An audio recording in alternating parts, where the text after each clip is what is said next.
Ya, pemirsa, Presiden Prabowo Subianto menyampaikan pidato kenegaraannya di sidang tahunan MPR serta sidang bersama DPR dan DPD RI. Sejumlah tokoh penting hadir, diantaranya Presiden ke-6 RI Susilo Bambang Yudhoyono dan Presiden ke-7 RI Joko Widodo. Sidang tahunan MPR dan sidang bersama DPR dan DPD RI secara resmi dibuka oleh Ketua MPR RI yang dilanjutkan dengan penyampaian pidato pengantar sidang tahunan. Setelah itu, acara dilanjutkan dengan penyampaian pidato pengantar sidang bersama DPR dan DPD RI oleh Puan Maharani. Dalam sidang ini, video yang menampilkan capaian kepemimpinan Presiden RI Prabowo Subianto yang menampilkan perkembangan strategis di berbagai sektor nasional juga turut ditampilkan. Presiden Prabowo kemudian menyampaikan pidato kenegaraan perdananya.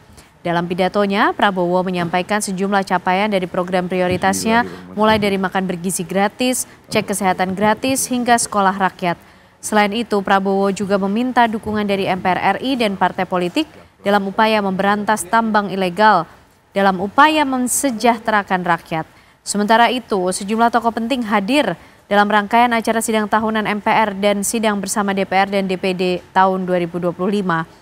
Presiden ke-6 RI Susilo Bambang Yudhoyono dan Presiden ke-7 Joko Widodo nampak menghadiri sidang tahunan MPR. Sementara itu, Presiden ke-5 Republik Indonesia Megawati Soekarnoputri tak terlihat menghadiri sidang tahunan MPR, namun diwakilkan oleh putrinya Puan Maharani yang sekaligus menjabat sebagai Ketua DPR RI.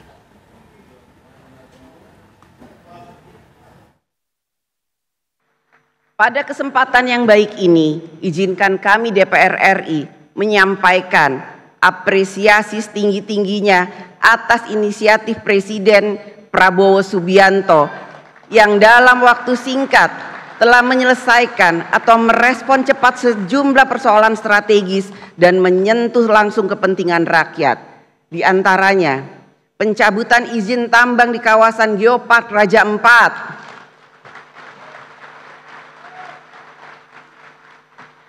penyelesaian sengketa tapal batas pulau antara Aceh dan Sumatera Utara,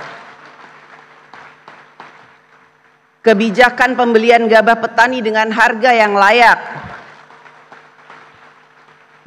dan berbagai kebijakan lain yang dijalankan melalui program Astacita.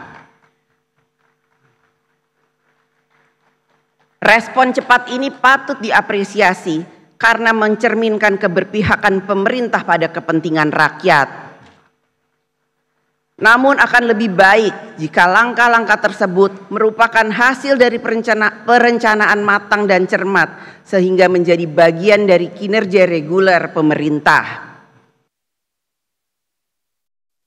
Jika ada kekuasaan yang tidak diawasi, maka kekuasaan akan menjadi korup. Kekuasaan yang absolut akan menjadi korup secara absolut. Kita paham bahwa korupsi adalah masalah besar di bangsa kita.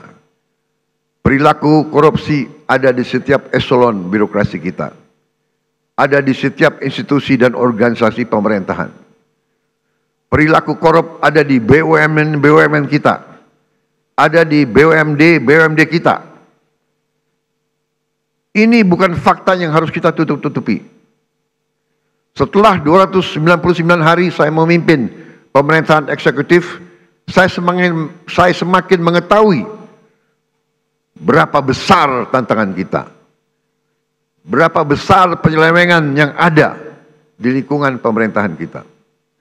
Hal ini tidak baik, tapi harus saya laporkan kepada para wakil-wakil rakyat Indonesia.